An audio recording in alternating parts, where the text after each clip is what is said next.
Kelam vibraciją visiems žmonėms, darom challenge. Nominuoju šitam challenge 2 žmonės, Dominyką Paškevičių ir Valdą Gavenavičių. Tai dabar ko reikia padaryti, reikia apkabinti medį ir pasakyti, kuo daugiau dalykų, dėl ko esam dėkingi. Aš pradedu, pats pirmasis.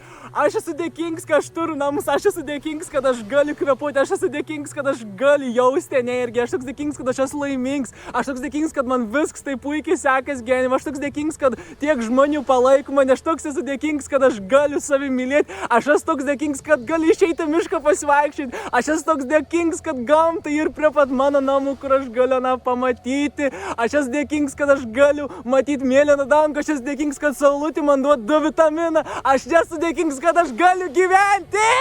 O vienam iš jūsų aš dovanoju savo visatos proto kursą, kuris padarys video ir pasakys kuo daugiau dalykų, kur ir dėkingas per 30 sekundžių. Tai taginam mane ir #vibracija11. Važiuojam.